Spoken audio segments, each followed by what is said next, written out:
The three quartets of Joseph Haydn's Opus 55 were published right along with those of Opus 54 in 1789. Why the composer chose to break with his usual pattern of issuing quartets in sets of 6, a fairly standard practice during the 18th century, is a mystery to me. At any rate, the A major composition that opens the set is a vibrant, ebullient piece of music that maintains an attitude of humor and good cheer almost throughout. Its even-numbered movements also set forth an interesting formal puzzle that I'm going to need to talk about briefly. Bear with me. If one is hearing a piece of music for the first time, and one can have that experience only once with each piece of music one encounters, the experience is one of immediate impressions that little by little accrue into a much larger picture.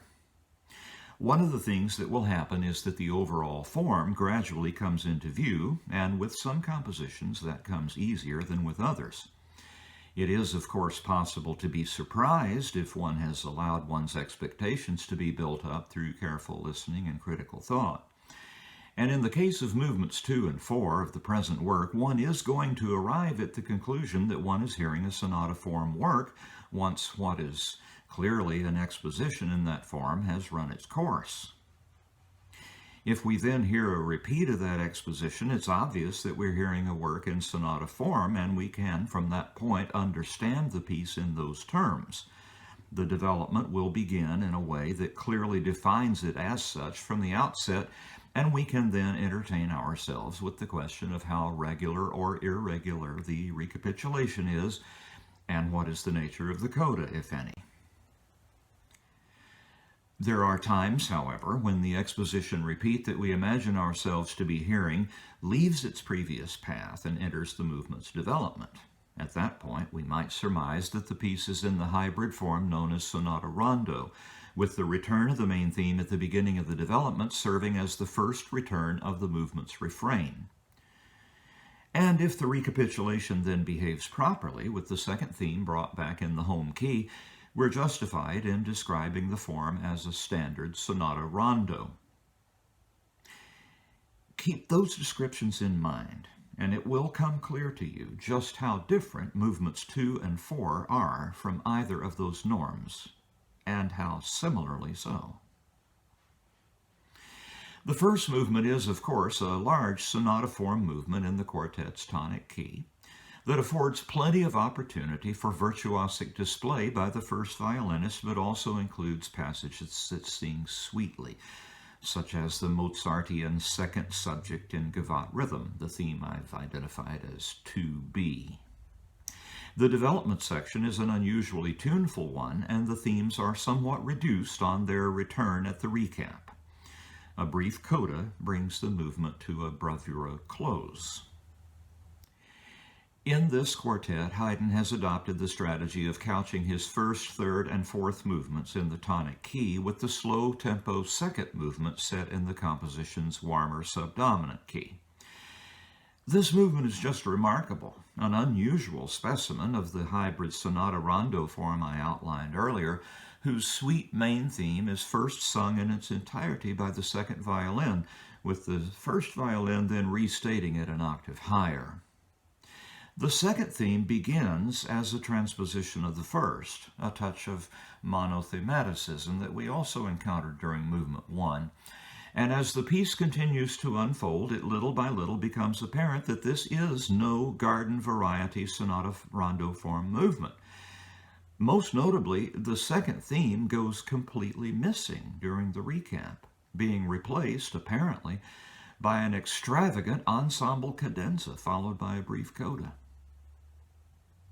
What I've outlined here in dry language is the unusual structure of this movement, but of course its substance is found in those meltingly beautiful, dreamlike melodies and wonderful scoring. The minuet restores the composition's tonic key for some rustic dance music, and its even more fully Landler-flavored trio treats us to the stratospheric range of the first violin's fingerboard.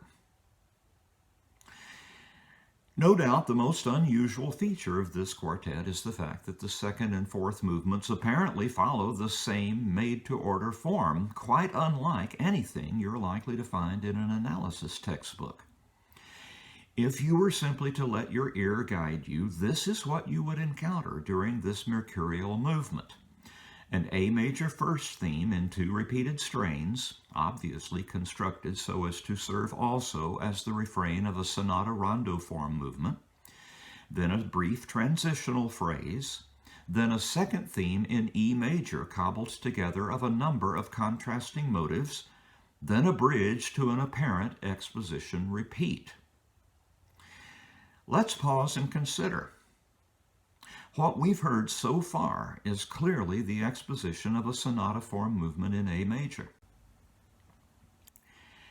Now, going on, the apparent return of the main theme in the tonic key is immediately spun out into a triple fugue worked out at remarkable length with a couple of the subjects coming and going freely.